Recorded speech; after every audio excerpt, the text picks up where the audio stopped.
unsere Geschicht Nummer 67. Ditmal vertelt wie war der Meier von dem Entstehen von den vielen verschiedenen Kirchen oder Gemeinden, manche von Lateinamerika zurückgekommene Mennoniten in Südontario. Letztes Mal hat wir angefangen davon zu vertellen, dass in der Kitchener Ontario-Gegend auch mal eine EMMC-Gemeinde entstand. Diese Gemeinde, ihre Kirche, war ungefähr 6 Meilen Süden von Kitchener in Roseville. Auf der 268. Seite in Jack Hepner seinem Buch Search for Renewal oder The Story of Rudnaveda EMMC ist ein Bild von der damaligen Roseville Kirche in der Gruppe Menschen, die dort 1972 ihre Gottesdienste hielten. Wer mal viel mehr Einzelheiten von dem Entstehen in der Anfangsentwicklung von der Aylmer, Port Rowan oder Houghton Center, Leamington und Kitchener EMMC-Gemeinden in Südontario lesen will, das heißt, zoals Jack Hepner dort von Büten beobachtet in Beschrift, der soll sich das Buch Search for Renewal, The Story of Rudnaveda EMMC kijken oder liehen und lesen. Man soll dabei aber immer in Betracht nehmen, dass viele von uns nicht unbedingt immer alle Dinge kriegt so sein aus der Nicht-Ölkolonie. Die EMMC ihre Arbeit mag uns Ölkolonie sein. Dort entstanden von der Aylmer Christian Fellowship Chapel.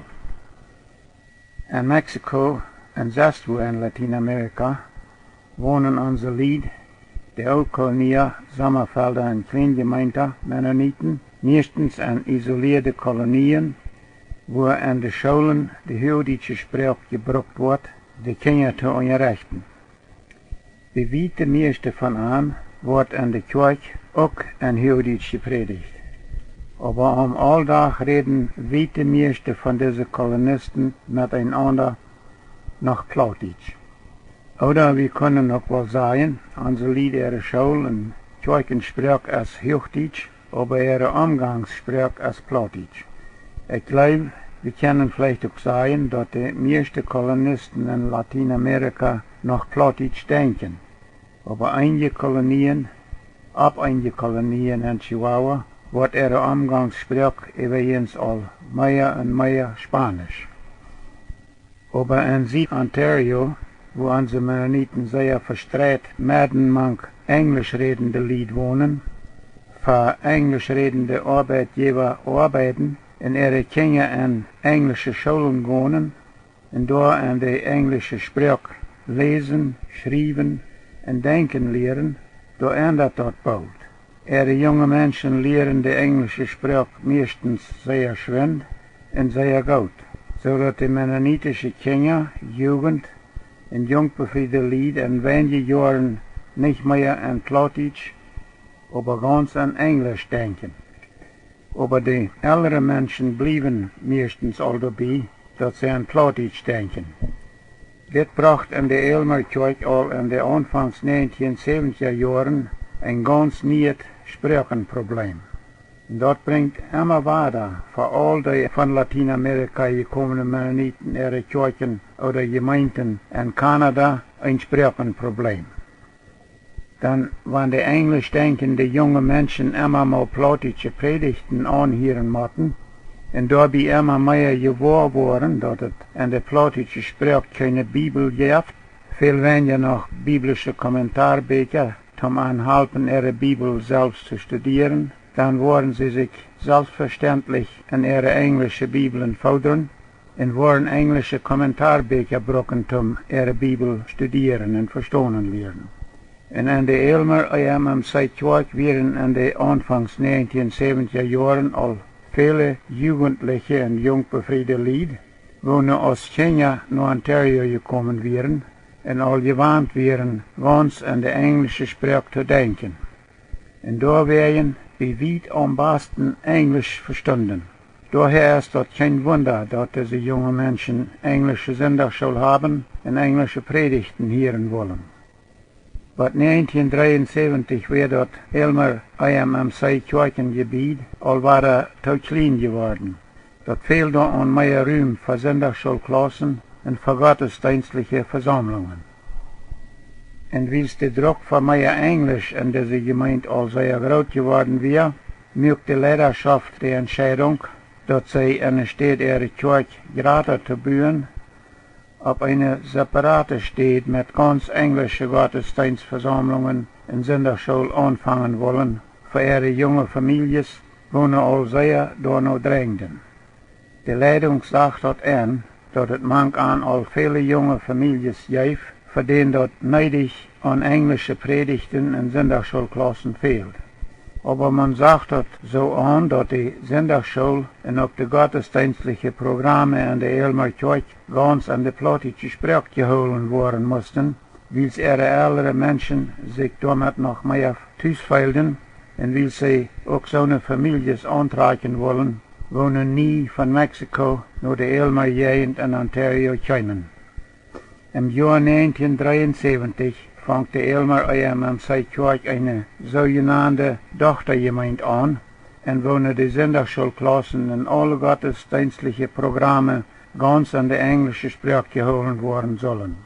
Ab vererst wird die Davenport Schule in Elmer dazu gebracht, und die ganze Arbeit wird in der ersten Zeit von der Elmer EMMC Kirche ihre Leiterschaft beaufsichtigt. Im August 1974 gab man diese Kirche den Namen Elmer Christian Fellowship Chapel.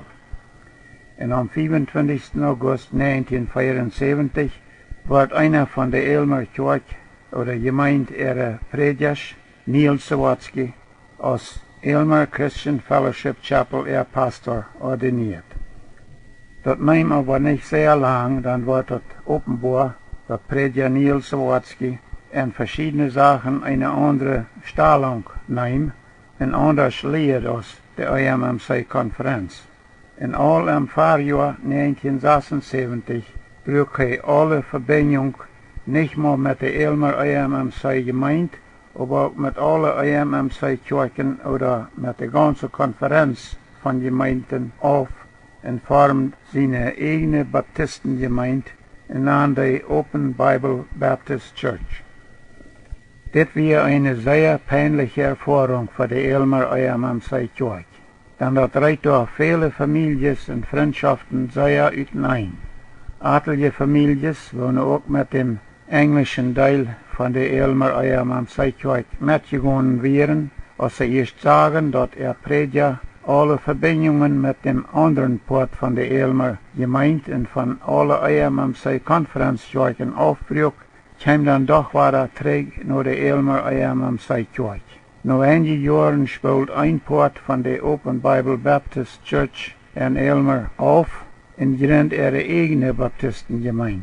Diese kleine Gemeinde heißt New Hope Baptist Church, die ihre Kirche ist in Tillsonburg, Ontario. Die Bellmill Gospel Church in Süd-Ontario.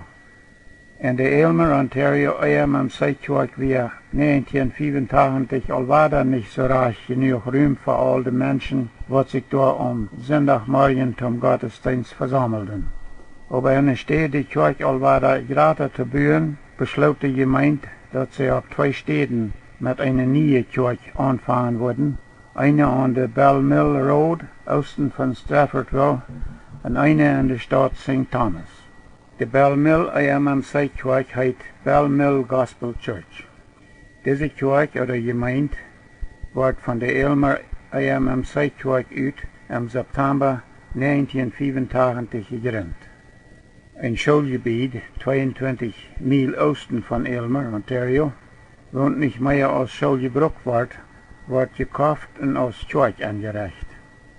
Sonntag am 1. September 1985 wird das gewesene Schulgebiet aus der Bellmill Gospel Church angesehen. Und Sonntag am 8. September wird durch der erste Gottesdienst geholt. Etliche Glieder aus der Elmer EMMC Kirche gingen über nach der Bellmill Gospel Church, dort zu helfen, den Anfang zu machen. Peter und Anna Kran, Ben und Helen Bickert, Jake und Elizabeth Thiessen, und Prediger David und Helen Friesen, en nog andere Glieder wären von de eerste Glieder en deze nieuwe gemeente.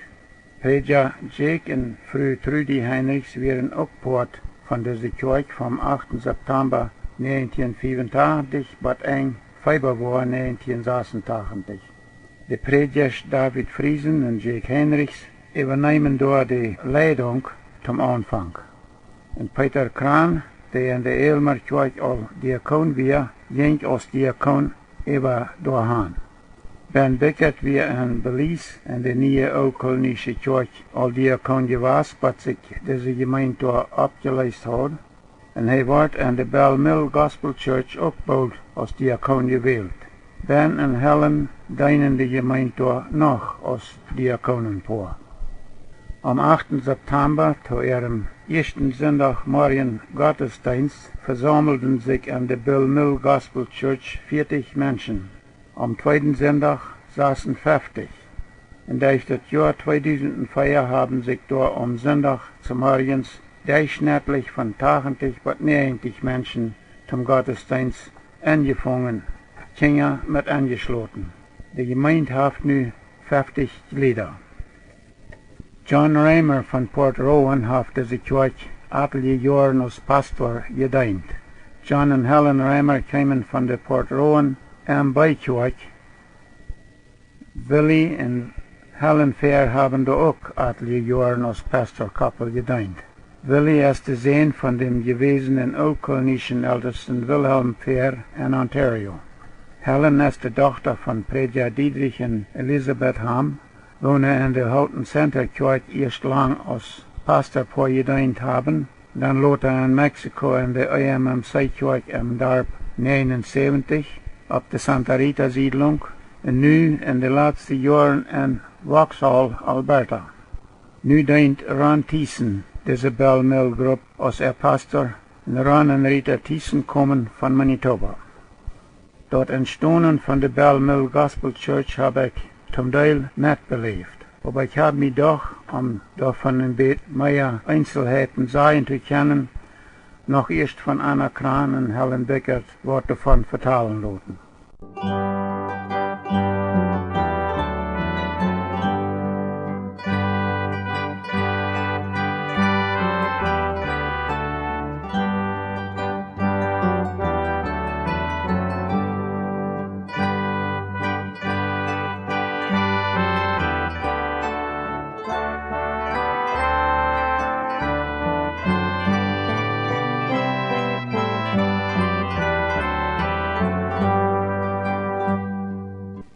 The St. Thomas Gospel Fellowship Chapel in St. Thomas, Ontario. The St. Thomas Gospel Fellowship Chapel in St. Thomas, Ontario ist auch eine EMMC-Kirche oder Gemeinde. Diese Kirche wird auch von der Elmer EMMC-Kirche angefangen im März 1986. Am 2. März 1986 hält diese neue Gemeinde ihren ersten Gottesdienst. Ihre Ansehnung. Diese Kirche fängt mit 35 Glieder an.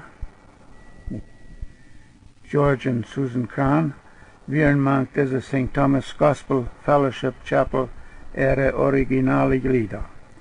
Jake Heinrichs wird am Anfang der leitende Prediger oder der Pastor und George Kraan wird ihr Gehilfsprediger. Von Dezember 1987 bis Dezember 1989 war Mark Smith diese Kirche ihr Pastor und George Kraan der Gehilfsprediger. Die erste Zeit hielt die St. Thomas Gospel Fellowship Chapel Gruppe ihre Gottesdienste in der St. Thomas Forest Park Show. Während dieser Zeit kaufte St. Thomas Gospel Fellowship Chapel Gruppe eine kleine Kirche an Hiawatha Street in St. Thomas. Als Mark und Maisie Smith nur 2 Jahre wegtrocken, hat diese Kirche wie ein Jahr keinen angestellten Pastor. Aber dann, nach einem Jahr, wird George Kraan angestellt als Vollzeit Pastor. Er diente die Gemeinde als Pastor von Januar 1991 bis Mai 1999. Während George ihr Pastor war, verleden St. Thomas Gospel Fellowship Chapel Group ihren Platz, erst von Hiawatha, no Nummer 80 on Elm Street, en dan no Nummer 11 Park Avenue, en nu holen sie ihre Gottesdienste on Fifth Avenue in St. Thomas, wo sie eine kleine Baptistenkirche gerannt haben. Von Oktober 2000 bis Oktober 2003 war Wilbert Friesen diese Kirche ihr Pastor. Wilbert Friesen dient etliche Jahren auch an der Mount Salem EMMC Kirche als Pastor. Wilbert und Hilda Friesen wohnen nu in Winkler, Manitoba.